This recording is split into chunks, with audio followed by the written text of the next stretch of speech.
Welcome to Letters and Politics. I'm Mitch Jeserich. Many people, it goes without saying, have lost a lot in this COVID-19 pandemic.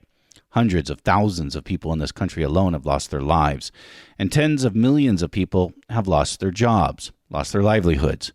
One of the groups of workers who perhaps have specifically been as hit as hard as anyone are artists.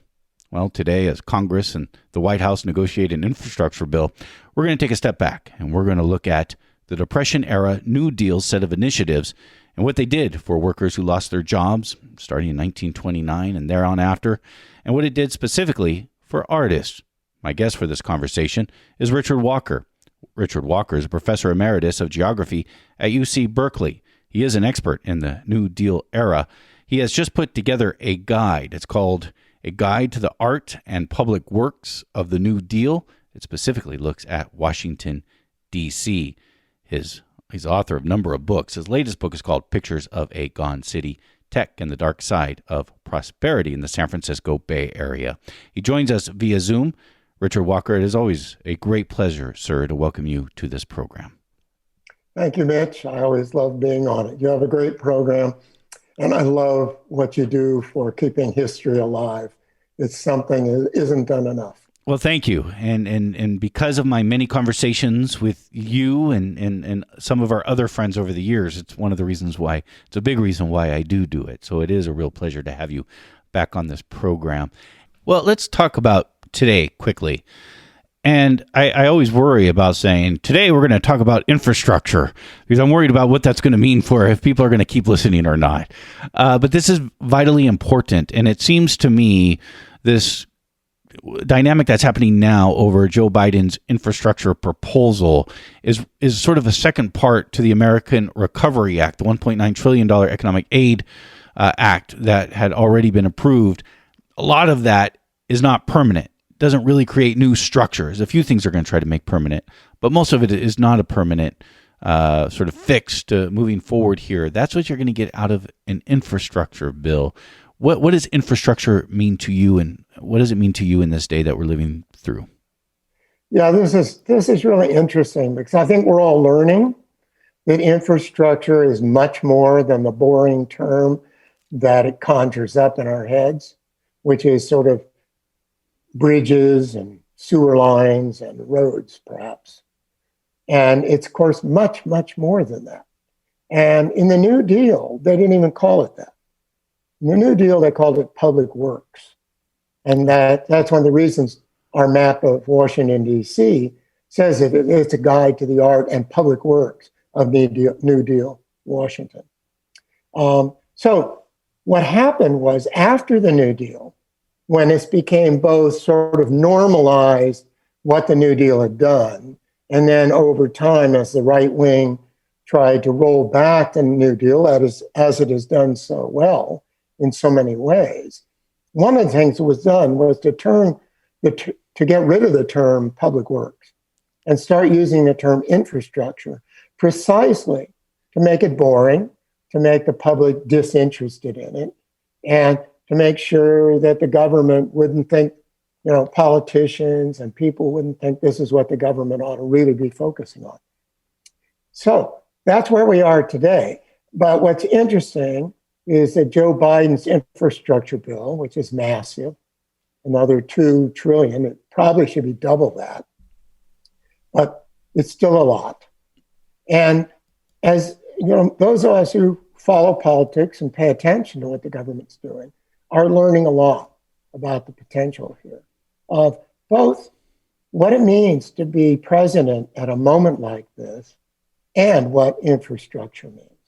So I'll take a little side branch here, if I may, and just say that one of the lessons I've learned from reading about the New Deal and kind of unlearning what I got from my parents, because I'm old enough that my parents were young New Dealers.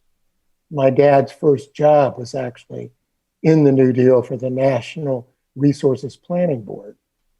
And of course, they lionized FDR and Eleanor Roosevelt, Harold Ickes, Harry Hopkins, Francis Perkins, and so on.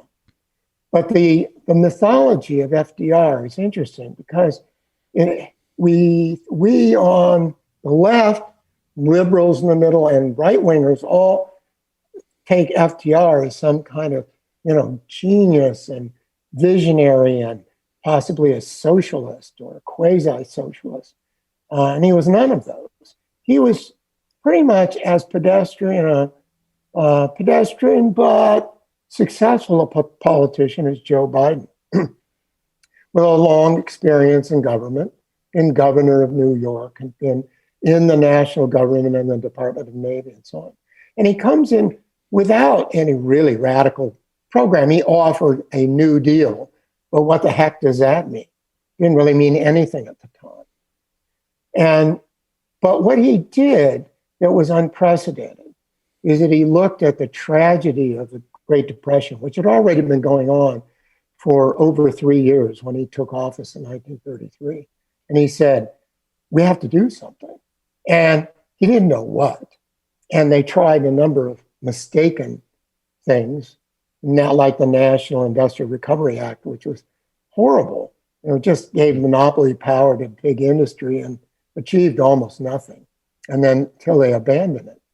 And then he tried great things like Social Security and the WPA and so on. So he was really an experimenter. And he was the first one, I think, first president to come up with that phrase, make me do it. Because he responded to pressure, that he responded to ideas, he responded to brilliant people around him, and he responded to a lot of the pretty, narrow-minded and conservative reactionary realities of America as well. That's very, so, yeah. This is what Biden is doing. He's responding. And he's actually responding in a much more progressive and adventuresome and really bold way than I think almost any of us on the left would have imagined. And that's kind of what happened with FDR. Very interesting to me, these terms, infrastructure and public works, and how you laid out they were basically the same thing and purposely changed in order to sort of attack New Deal programs. And I think about one of the proposals of this infrastructure bill, the $2.3 trillion bill, is $400 billion for senior, elderly, and disabled care. And this idea of creating an economy of care in this country, which to me seems really important and potentially represents a paradigm shift. And the one thing you hear, especially from Republicans, lawmakers, is, well, no, that is not infrastructure, right?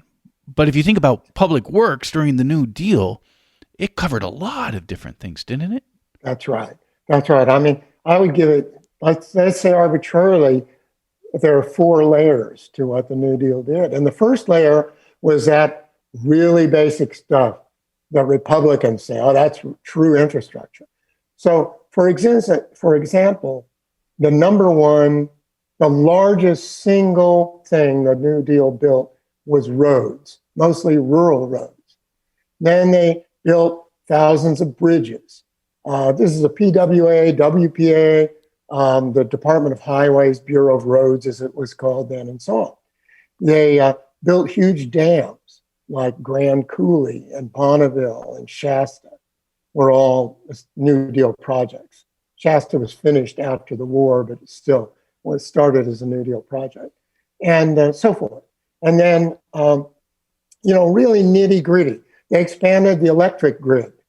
They moved into public power with the TVA, with Bonneville Power Authority, and then the Rural Electrification Administration extended electric lines into these huge areas of rural America that had nothing. Same with the roads. These were farm roads, a lot of them, paving for the first time, just putting culverts over creeks so that you could get through in the rain and the mud out to more rural areas. And you see this all over California. This isn't just in Iowa and Nebraska. Okay, so that's your basic layer. A secondary layer they did is what you might call civic works. And it was things like city halls, libraries, additions to schools, new schools, additions to schools, gymnasiums, and local parks. They did a lot of work in parks, national parks, state parks, and right down to city parks, like not far away from me here, Montclair Park in Oakland, or out in East Oakland, Arroyo Viejo Park. These are all WPA projects.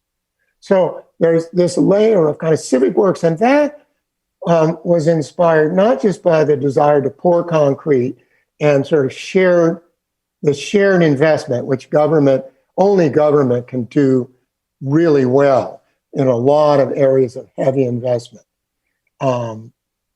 heavy duty stuff that really isn't done well by the market, private industry ever. And that would go for the internet today, extending the internet.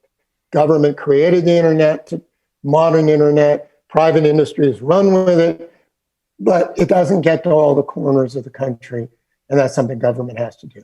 Civic works, they're a little different because they're more about public spaces, about things like recreation, about civic functions of government. It's about showing that the government is important, these public spaces are important, and they were put, it's like on Berkeley High School. There are these sayings that are in bas relief on the side of some of the buildings that were New Deal buildings there, and about the importance of learning, or the importance of, in a library, about inspiring phrases from great writers and that sort of thing, because they thought this was about enhancing public spaces and enlightening the public. Now, a third layer, which goes beyond that, that's still kind of hard stuff, but a third layer would be the social services. And some of this, as you can tell, is getting softer.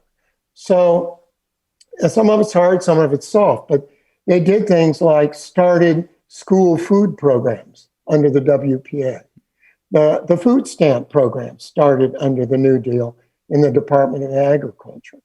Social Security, there's a soft kind of infrastructure. There's nothing hard about it except those nice hard checks that arrive in the mail. And then people, this is really forgotten. They did things like, one that's maybe kind of famous is these WPA women in Kentucky who would ride horseback up the canyons in the backcountry of the Appalachians with books as a lending library at a time when it was really hard for a lot of people to even get near a library. But other things were public health. They invested a lot in public health. The National Institutes of Health, this huge government research area, had some predecessors in the 1920s, but it's the New Deal that builds the actual campus that is there today in Bethesda, Maryland, just outside the District of Columbia. And it's vital to the overall research, medical research activities in the US. So there's another one. And then getting clinics and nurses and training doctors and also teachers out in rural areas. That was a very big under the New Deal. One of the things we forget about the New Deal is that it invested these kind of services, roads, civic buildings in every county in America. That's over 3,000 counties. So every corner of the country was touched. And then the final layer, which we can come back to so that I don't drone on too long, is art.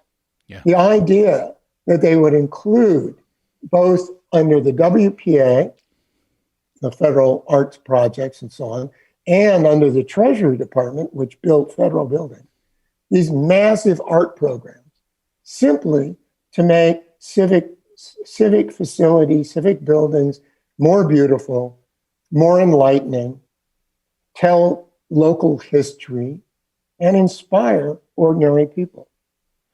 It really is fascinating how extensive programs for the arts were during the New Deal. It wasn't just a little bit of money here or there. I mean, it ranged from theater to sending people out to interview people who are still alive who were enslaved during the era of slavery to make sure that their oral histories were remembered, to a number of murals you could find in Berkeley, throughout the Bay Area, also throughout Washington, D.C., as you lay out in this pamphlet that you've made about the New Deal and Washington, D.C. Yeah, it's astounding. And there was a music project that brought mostly symphonic music at first, but then Pete Seeger's father became the assistant director, and they started emphasizing more popular and folk music. And that's also where some of these early recordings, the sort of Alan Lomax type recordings for the Library of Congress, that was enhanced by the New Deal. They sent more people out to do that. There was the theater project, which was putting on original and standard theater programs across the country. That was one of the early starting points of Orson Welles and some other well-known playwrights and actors, directors, was with the Federal Theater Project. It also involved a lot of theater. It had a Yiddish theater branch. It had all African-American Black theater, which was very controversial at the time and so on, and got them closed down eventually, as you might expect in white America. And then the murals and the sculptures and bas-reliefs all over buildings, because that was the era of Art Deco. So there's a lot of that kind of, half sculpture on buildings to decorate buildings, some of it magnificent artworks. And then murals everywhere, just everywhere.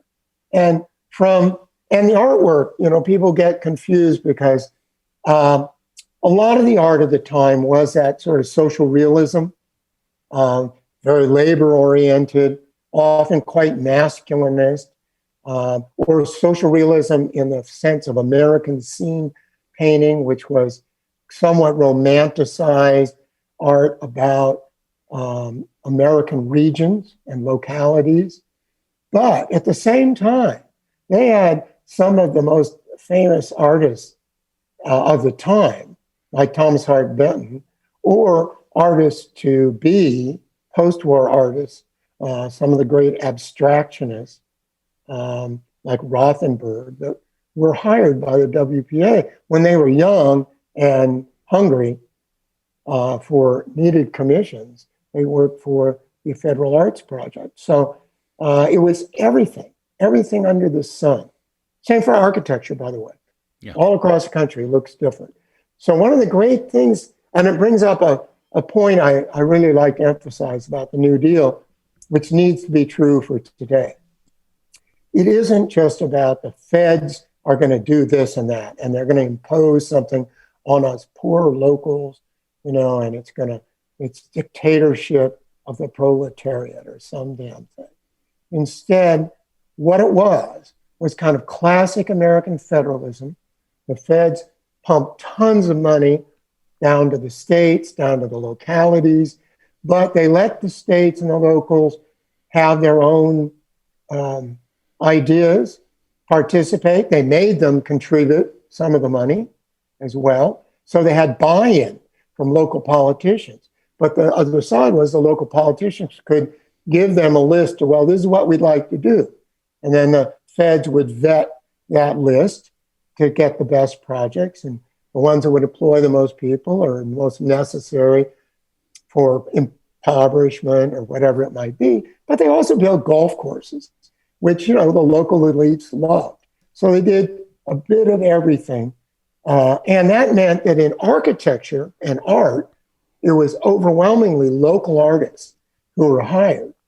And so if you look at city halls and post offices in the Southwest, you get a lot of Pueblo mission revival architecture.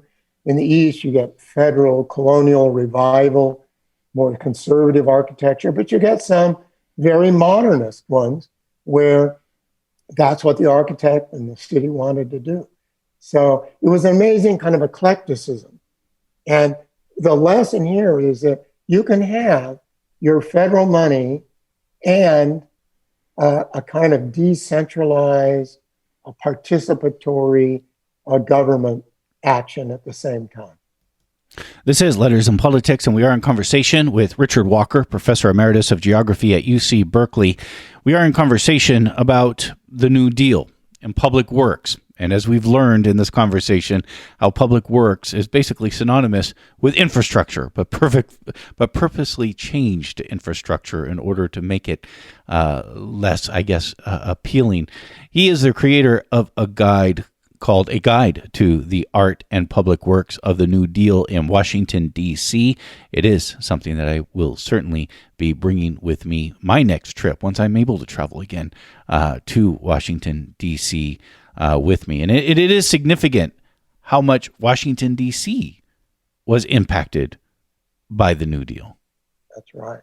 The New Deal remade America through its massive investments, which also modernized the country, modernized the road system, modernized the electricity grid, things that at that time were the cutting edge. Automobiles were replacing railroads and increasing the productivity of industry and transportation in the 20s and 30s. And the New Deal helped complete the road system at that time, or the electricity grid at that time.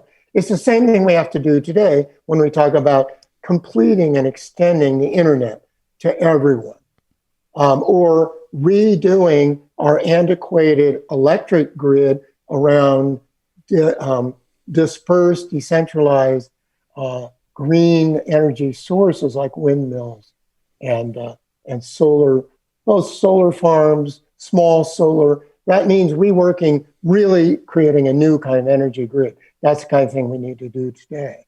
So that's the kind of stuff that the New Deal was doing. So the New Deal was building and it was modernizing, and in the process, it was remaking the country, investing everywhere. Really, the old rural America, for example, and I think this is the clearest example, was dying. The farms that had done well up through World War I, all this America of small farms, the kind of Jeffersonian America, was starting to be pushed aside by modernity, by industry, by the cities. Cities overtook the rural areas around 1900 in population. Large farms started to proliferate, led by California. That's another book of mine. And the small farms were finally just annihilated by the falling prices of the 20s and then the catastrophic collapse of the 30s. And they would never recover again. Southern cotton, southern sharecropping was wiped out. A lot of the small farming across the Midwest was wiped out and so on. And so rural America was being transformed by the combination of this economic change, economic crisis, and then the New Deal coming in and saying, okay, but we're going to electrify rural America. We're going to bring roads. We're going to bring those people into modern 20th century life. And they did that very successfully, in some ways for better or worse, because, the old America did disappear and another country emerged in its place. But that's what has to happen. Another country. I mean, that's dramatic. That's something dramatic to say. Another country. It was replaced. And people would know that when they talk about for example, the size of the federal government, the guarantees of Social Security and other safety nets that we've created in the New Deal through the 1960s and somewhat beyond. Those things just never existed before. There wasn't anything like that. And people are pretty aware that the nature of government in American life was transformed in the 30s. But I think what they're not as aware of is that the foundations for modernity, 20th century modernity, of the modern consumer society, modern transport, the automobile age, these things were all not created, but consolidated with the help of the New Deal. And that's not a minor thing. So in that sense, it was transformed. And we'll get back to Washington, D.C. Oh, go ahead if you want to.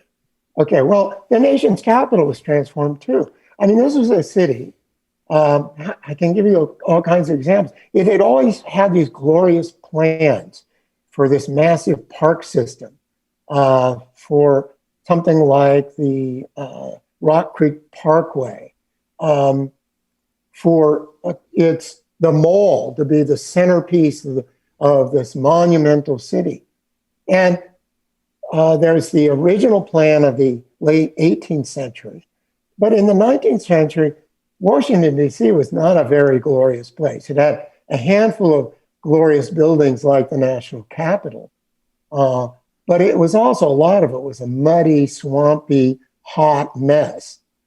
And around 1900, they created a commission called the Macmillan Commission with people like Frederick Law Olmsted Jr. on it to say, what can we do to upgrade the city? And they had these wonderful ideas. And they started to implement them. But then you had the crisis in World War I. And then in the 20s, they start again. And then the Depression comes along and ends that. So it was actually the New Deal that finishes a lot of those huge federal buildings. It cleans up the mall, which had old buildings from World War I and the Civil War sitting on it, turns it into that beautiful 2-mile long lawn and reflecting pool and all that. Repairs the Washington Monument, which is actually about to fall down, and sort of completes that beautiful model and goes into all the parks and builds trails and picnic areas and then adds all the sort of recreational facilities of parks all over the city. And then here's something we just can't imagine anymore. Washington, D.C. had no sewage treatment. So everything went in the Potomac raw, basically. So the Potomac was a real, how can I put this? Cesspool. Yeah. And it was the New Deal that put in miles and miles of new sewers, separated sanitary sewers from storm sewers, and built the first sewage plant, Blue Plains, which is still there. And some of the buildings and even the pumps from the New Deal are still operating, which is amazing. And the laboratory building is still there. And so they did that, and they repaved probably hundreds of miles of streets. And on the top of it, they started building the first public housing, most of it for African Americans, tearing down these horrible post-Civil War shacks in the alleys and replacing them, not with huge high-rises, but with very small modern houses that the same people could move back into, that sort of thing. And then they improved hospitals, schools, and libraries, and put murals into all those federal buildings and courthouses and DC municipal buildings and that sort of thing. So in the end, it came out the kind of shiny, monumental city that we now think of really didn't exist before the New Deal. And it's interesting to think about it because there are millions of people, and I used to live in Washington, D.C., I saw it, especially in the summer, who visit the Capitol every year. And a lot of these people are, pretty patriotic, conservative kind of individuals who that's what they want to do. They want to visit their nation's capital. Right. And they're visiting a place that's actually it is an interesting, neat place to visit. And it sounds like it is that way because of the New Deal. And to a considerable extent, what percentage, I'm not sure I could say. But the New Deal really elevated the city to the kind of grand national capital that it is today, that the founders had aspired to. L'Enfant his plan was based on, his old Baroque, this massive Baroque plan with all those angled streets that nobody can navigate and so on. And so the New Deal has a lot of responsibility for that. And obviously lots of things have been added, but it's a pretty glorious city. And even die-in-the-world lefties like me, I like to go there. I'm impressed by it. I kind of love that monumentalism. I wouldn't want it all the time, but it's pretty glorious. And I think, a major country like the United States wants and deserves some of that monumentalism. And inside it, remember, those museums. There's a lot of New Deal art in the Smithsonian Museum of American Art, for example. So there's a lot of New Deal art in those federal buildings, which unfortunately a lot of it's inaccessible because we're so paranoid in our times about terrorism and so on. And so a lot of buildings are harder to get into. But you can still get into the Department of Interior, for example, which has one of the most unbelievable collections of mural art that you'll ever want to see. One of the sticking points on an infrastructure bill today is who's going to pay for it. And talking about all the things that the New Deal did, this infrastructure bill that we're talking about, even if you couple it with the American Recovery Act that was pushed through, obviously is not the New Deal. New Deal seems to be so much bigger, as you said, transformed the country. How was the New Deal paid for? Yeah, that's a good question. Well, the conventional wisdom at the dawn of the New Deal was you could not have imbalanced budgets. The only time they'd ever done that really was in the Civil War. Even in World War I, not much. And so it was just received truth by FDR and many of his advisors that running budget deficits was going to bankrupt the country. It's the kind of stuff you still hear from conservatives, fiscal conservatives, bankers, and Republicans. But it's not true. And as we've learned, starting with John Maynard Keynes and through FDR's experimentation, and then the necessities of World War II, is actually you can run huge deficits and the country does just fine. And the neoliberals brought back this orthodoxy in the late 1990s through the early 21st century. And it's just wrong. You don't have to balance a budget. You don't have to pay for everything with taxes because the federal government prints its own money effectively. And not just printing presses, but with all its control of credit through the Federal Reserve. And now, Biden comes into office in a similar situation where, we're supposed, the received wisdom for many, many years is, oh my God, you got to balance a budget. Clinton balanced budgets. Obama was scared of creating too great a deficit with rescue plan back after when the Great Recession broke out. And it was a terrible mistake. And of course, it takes the Republicans and their tax cuts to prove that it doesn't matter. But now even economic orthodoxy has changed. Now it's interesting because Roosevelt comes in as a budget balancer. But he sees the situation, he goes, well, we have to do something. But at first, they're pretty conservative. And Ickes is pretty conservative about spending the PWA money. And what happens is that they see that they're not having much impact on the Depression or as much as they wanted to have. In the early years, what the New Deal does to end the Depression is actually get the financial house in order, and that's critical.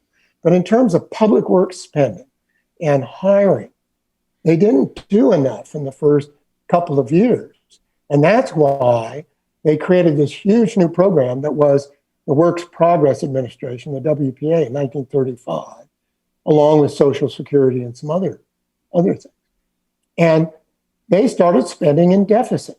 Nobody had ever done that. It was supposed to be terrible. And in fact, in 1937, Roosevelt was persuaded by his Treasury Secretary that he should stop these deficits. And so they tried to balance the budget. What happened? There was this one-year recession caused almost entirely by balancing the budget. And as soon as Roosevelt saw how it went off the cliff, his other advisors who had been lobbying him, like Harold Ickes, saying, you've got to spend more, he suddenly turned and said, they must be right. And so they started spending again, huge amounts, and off went the economy. So overall, the economy in the Great Depression under the New Deal really takes off very fast. And I think Biden's going to get the same kind of effect. And I think Biden is doing what he feels. He keeps saying we have to do what's necessary. And that's what Roosevelt did. So despite his history as maybe going along with neoliberalism, Biden on a number of fronts is doing what he feels the country demands and needs to be done now. So, it's surprising the parallels. And one of the parallels, I think, is Biden is passing taxes. He wants to get some new taxes.